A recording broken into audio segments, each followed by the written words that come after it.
December 21st, 1945. A quiet hospital room in Heidelberg, Germany. The man who struck terror into the heart of the Nazi war machine, General George S. Patton, lay motionless, his larger-than-life presence reduced to silence by a broken neck from a seemingly minor car accident 12 days earlier. Across the Atlantic, in Washington, the phone rang in Dwight D. Eisenhower's office. When he heard the news, America's supreme Allied commander didn't speak for a long moment. For 4 brutal years he had shielded Patton from politicians, apologized for him to allies, and reined in his fury to keep the coalition together. Now, with Patton gone forever, Eisenhower no longer had to choose his words carefully. In the weeks that followed, in private letters and hushed conversations with trusted aides, he finally revealed what he had buried beneath layers of duty and diplomacy. Patton wasn't merely brilliant, he was irreplaceable. Losing him felt like surrendering the one weapon that could have ended the war months earlier. Eisenhower's unguarded confession exposed a haunting truth. The greatest tension of the entire European campaign wasn't between Allies and Axis. It was between 2 old friends, one who dreamed of lightning victory, and one forced to hold him back. What Eisenhower admitted only after Patton's death will change how you see the entire war. Stay until the end, because the final revelation about their last bitter exchange might leave you wondering if history could have turned out very differently. Picture this: 2 young officers in 1919, covered in grease at Camp Meade, Maryland, tearing apart tank engines under floodlights long after everyone else had gone to bed. George Patton, the wealthy Virginian with old bloodlines and a saber scar from Mexico, moved with the confidence of someone born to command. Dwight Eisenhower, the disciplined Kansas farm boy who had missed the Great War entirely, listened intently, sketching ideas on whatever paper he could find. They weren't just tinkering with machines, they were inventing the future. Tanks, they argued passionately, weren't slow infantry support. They were cavalry reborn, fast, armored, capable of slicing through defenses and exploiting chaos before the enemy could react. Night after night they refined tactics that would one day be called blitzkrieg, though the Germans would perfect it first. Their superiors hated it. The U.S. Army was still in love with horses and trenches. Funding vanished, warnings were issued, careers hung in the balance. Patton could afford defiance. Family money gave him freedom. Eisenhower, supporting a young family on an officer's pay, learned a harder lesson: survive the system first, then change it from within. That single difference in 1919 planted the seed for everything that followed, a friendship forged in shared vision, but destined to be tested by power, politics, and the brutal demands of total war. By 1942, both men had risen meteorically. Eisenhower's genius for planning caught the eye of Army Chief of Staff George Marshall, who catapulted him to command Allied forces in Europe. Patton, training desert warriors in California and Indio, turned raw recruits into the armored spearhead America needed. Their reunion in North Africa during Operation Torch showed flashes of the old partnership. Patton's 2 corps crushed Rommel's veterans at El Getter, proving American tanks could fight and win against the best the Axis had. Eisenhower watched the reports with quiet pride, but he also saw the first cracks. Patton's blunt radio messages criticizing British caution ruffled feathers in a coalition already strained by national rivalries. Eisenhower spent hours smoothing egos, reminding everyone that victory required unity as much as firepower. In private, however, he envied Patton's ability to ignite fighting spirit.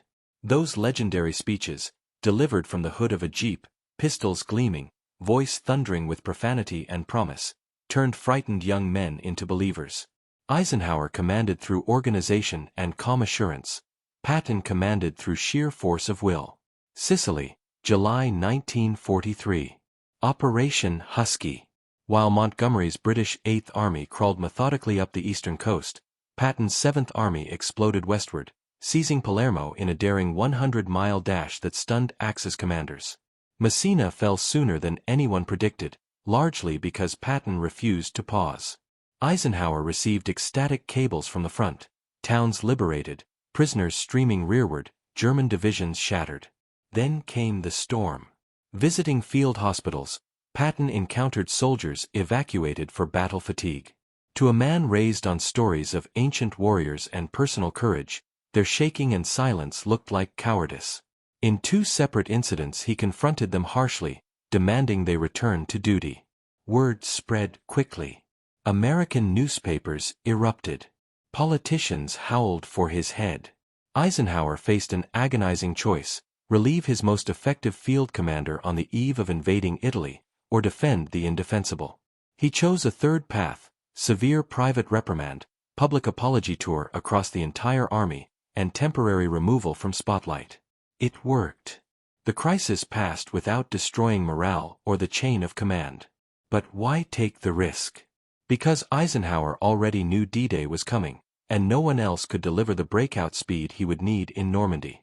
More importantly, the episode forced reforms: better rotation policies, improved medical understanding of combat stress, and a quiet acknowledgement that modern war tested human limits in ways no previous conflict had.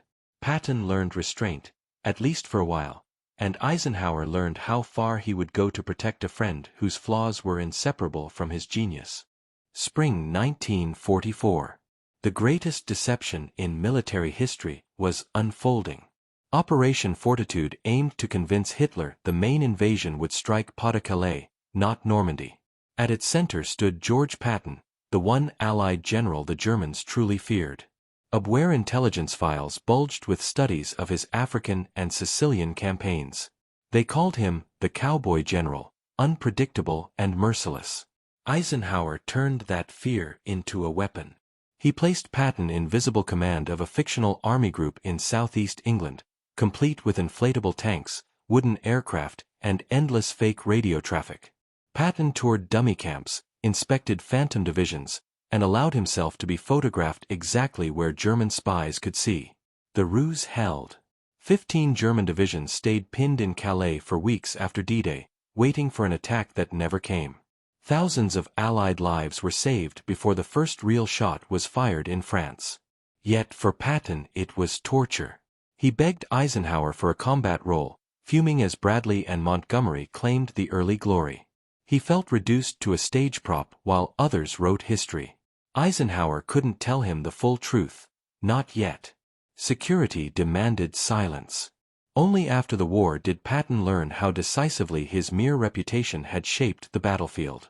The knowledge brought no comfort, it only deepened his resentment at being leashed when he believed he could have sprinted to Berlin. August 1, 1944. The leash finally snapped. Patton's Third Army roared into action in Normandy, exploding through the Avranches corridor in one of the most dazzling advances ever recorded. In weeks they liberated Brittany, swung east, and trapped tens of thousands of Germans in the Falaise pocket. Towns that had endured 4 years of occupation woke to American tanks rolling down their streets, church bells ringing in disbelief. Patton's men moved so fast that supply officers scrambled to keep up, improvising fuel deliveries from captured depots and Red Ball Express truck convoys running around the clock. Eisenhower monitored the maps at SHAEF with a mixture of exhilaration and dread. This was the mechanized warfare they had dreamed of in 1919, armor racing across open country, exploiting confusion, refusing to pause. But speed created problems. Patton outran his logistics, outpaced flanking armies, and generated friction with allies who couldn't match his tempo. When he demanded every drop of gasoline to reach the Rhine before winter, Eisenhower was forced to divide scarce resources. Montgomery's deliberate push toward Antwerp received priority. Patton was told to halt and consolidate. In heated phone calls, Patton raged that politics was prolonging the war. Eisenhower, juggling Roosevelt's promises to Churchill and Stalin's advancing armies, could only reply that coalition warfare demanded compromise. In private moments with his chief of staff, Walter Bedell Smith, Eisenhower confessed the torment. Militarily, Patton was often right. A bolder thrust might have collapsed German resistance before the Siegfried Line hardened. But the Supreme Commander could not gamble the entire alliance on one man's instinct, no matter how brilliant. As autumn mud slowed the advance, Patton adapted again, grinding through Lorraine's fortified zone with engineered bridges and massive artillery barrages coordinated by forward observers riding in light aircraft. Each hard-won mile proved his versatility. Eisenhower visited the front more than once, watching Patton brief subordinates with that electric intensity, pointing at maps, demanding speed, promising victory. The mutual respect remained, but so did the strain. Patton's growing suspicion of Soviet intentions clashed with Eisenhower's determination to finish the war first and argue post-war borders later. Then, on December 16, 1944, everything changed.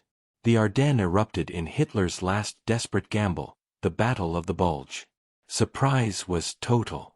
American lines buckled, roads clogged with retreating troops, Bastogne surrounded. At an emergency conference in a cold Verdun warehouse, Allied commanders gathered around maps lit by bare bulbs.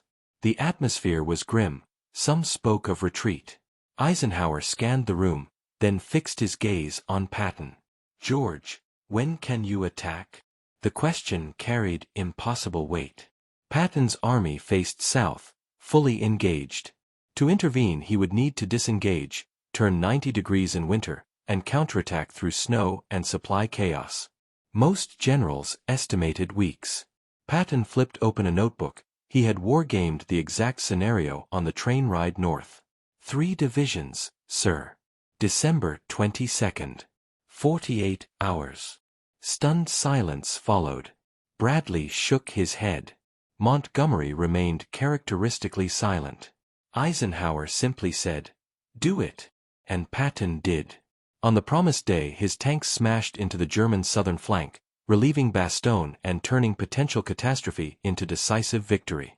In that frozen moment every apology Eisenhower had ever made, every reprimand, every diverted fuel truck was vindicated. When the chips were down and imagination failed everyone else, Patton delivered the impossible.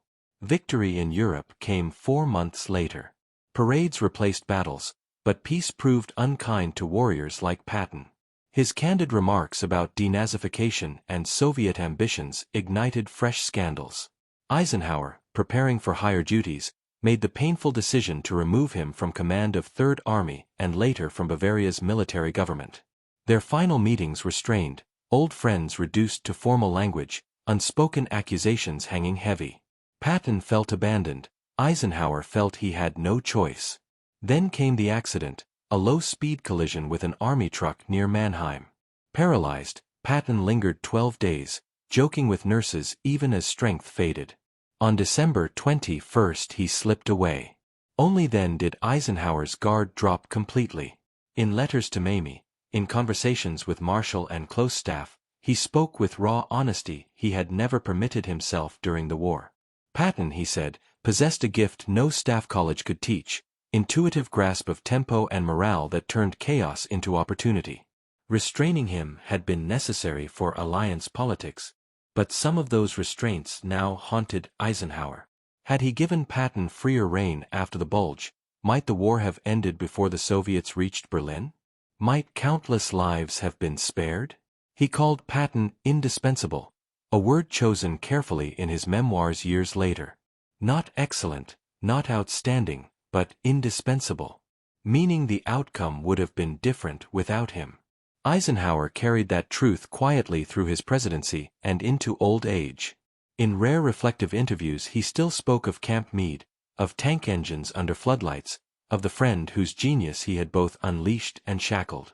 History remembers Eisenhower as the masterful coordinator who held the Allied coalition together, and Patton as the swashbuckling warrior who drove it forward. But the deeper story is more human. 2 men bound by a revolutionary idea, divided by the demands of command, reconciled only in absence. America lost more than a general that December day in 1945.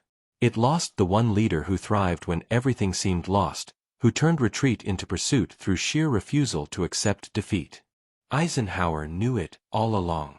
He just couldn't say it until Patton was gone.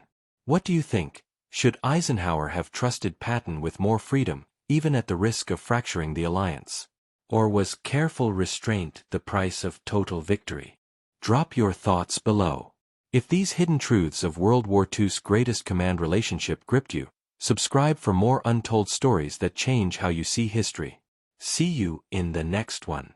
December 16, 1944. The Ardennes forest, shrouded in fog and snow, became the stage for Hitler's final gamble.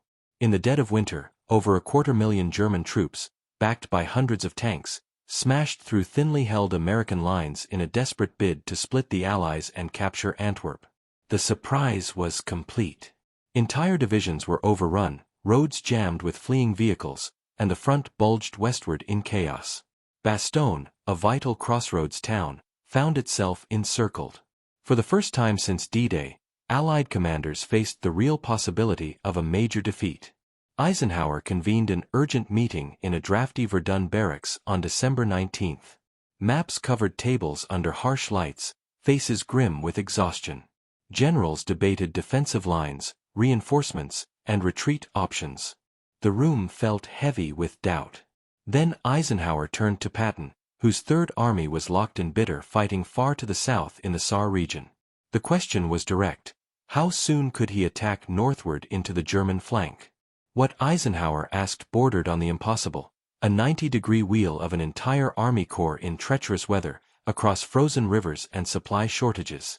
Most experts calculated weeks. Patton, calm and prepared, had already run the numbers during his train journey north. He replied without hesitation, 3 divisions ready to strike by December 22, just 3 days away. Skeptical glances swept the room. Even Omar Bradley, Patton's old friend, looked uncertain. But Eisenhower trusted the man he had managed through years of controversy. He simply nodded and said, "Make it happen." On the promised morning, amid blinding snowstorms, Patton's tanks and infantry crashed into the enemy's southern shoulder. The relief of Bastogne followed days later, and the bulge that threatened to unravel everything instead became Hitler's catastrophic overreach. In that frozen crucible, every difficult decision Eisenhower had made about Patton, every reprimand, every withheld supply convoy, every diplomatic apology, was redeemed. When the alliance needed a miracle, Patton delivered. As spring 1945 arrived, the Third Reich crumbled. Patton's forces raced across the Rhine at Oppenheim with a lightning bridge seizure that caught German defenders flat-footed. They plunged into the heart of Germany, liberating concentration camps whose horrors shook even battle-hardened troops, capturing vast depots of art and gold hidden by the Nazis, and linking up with Soviet armies at the Elbe River. Patton's men covered ground at a pace unmatched in military history, often advancing 50 miles in a single day. Towns that had never seen defeat flew white flags as American columns appeared on the horizon. Yet victory brought new tensions. Patton grew increasingly vocal about the Soviet threat, warning in private letters and public remarks that the next war might come sooner than anyone wanted to admit. He resisted harsh denazification policies, arguing that experienced German administrators were needed to prevent chaos and starvation. These views, blunt and unfiltered, clashed with Allied agreements and American public sentiment. Scandals flared anew in the press. Eisenhower, now preparing for higher responsibilities and mindful of Roosevelt's recent death, faced another painful choice. He relieved Patton of command of the Third Army, his beloved old blood and guts outfit, and later removed him from governing Bavaria. The decisions were made with deep reluctance. In correspondence, Eisenhower expressed sorrow at parting ways under such circumstances, acknowledging that peacetime required different qualities than wartime brilliance. Patton accepted the demotions with outward grace but inward bitterness, feeling cast aside after giving everything. Their final meetings were formal, laced with unspoken regret. 2 men who had once sketched revolutionary tactics under camplights now struggled to find words. Then came December 9, 1945. Patton, on a quiet pheasant hunting trip near Mannheim, rode in the back of a Cadillac staff car. A routine army truck turned in front of them. The collision was minor, barely enough to dent metal, but Patton's head struck a partition. His neck snapped. Paralyzed from the neck down, he was rushed to a hospital in Heidelberg. For 12 days he lingered, his indomitable spirit shining through jokes with nurses and visitors. He spoke of future plans, refusing to accept defeat even against his own body. On the morning of December 21, complications set in. Surrounded by his wife Beatrice, who had flown from America, and loyal aides, he slipped away peacefully. News flashed across the world. America mourned a warrior whose name evoked thunder and triumph.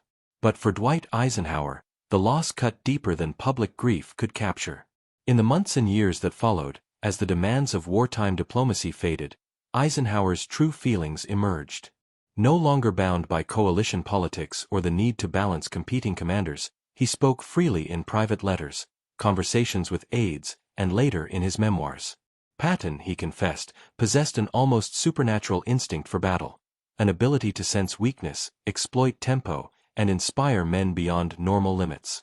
No other general could turn confusion into decisive advantage with such speed and certainty. Restraining him had been essential to preserve the alliance, but Eisenhower admitted quiet regret. Some of those restraints may have prolonged the war. Had Patton been given unrestricted fuel and freedom after the Bulge, might German resistance have collapsed weeks or months earlier? Might Berlin have fallen to Western forces instead of the Red Army? These questions haunted Eisenhower privately. He described Patton as indispensable, a deliberate and rare word in his careful prose, meaning the European campaign's outcome would have been materially different without him. Other commanders excelled at planning, logistics, or steady pressure. Patton excelled at making the impossible routine through sheer willpower and audacious maneuver. In moments of crisis, when maps showed only obstacles, Patton saw pathways no one else imagined. Eisenhower carried this truth through his presidency and into retirement. In interviews late in life, he still returned to stories of Camp Meade, the shared obsession with tanks, and the friend whose genius he had both harnessed and limited. He reflected on the burden of supreme command, the loneliness of restraining brilliance to serve larger goals, the knowledge that military necessity sometimes bowed to political reality. Patton thrived in chaos. Eisenhower mastered order. Together they formed a perfect, if tense, partnership, one providing vision and drive, the other providing direction and unity. Each was formidable. Together, they helped win the war. History often simplifies their story. Eisenhower the steady architect, Patton the flamboyant sword. But the deeper truth is more poignant. Two young officers dreamed the same dream in 1919. One learned to navigate power carefully, the other charged forward with unrelenting force. War gave them roles that both elevated and divided them. Victory granted no easy reconciliation. Only in Patton's absence could Eisenhower fully honor what he had always known. America had lost not just a great general, but a singular force who bent battlefields to his will. The man who made armies move faster, fight harder, and believe deeper was gone. And with him went a piece of what might have been, a swifter end, a different post-war world. Eisenhower never stopped wondering. And perhaps we shouldn't either. Should Eisenhower have unleashed Patton more fully, trusting genius over caution? Or was measured restraint the only way to hold the greatest coalition in history together? The answer shapes how we understand victory itself. Let me know your thoughts in the comments below. If this hidden chapter of World War II, the raw truth behind one of history's most complex command relationships, kept you hooked until the very end, hit subscribe for more untold stories that reveal the real people behind the legends. Thanks for watching. I'll see you in the next one.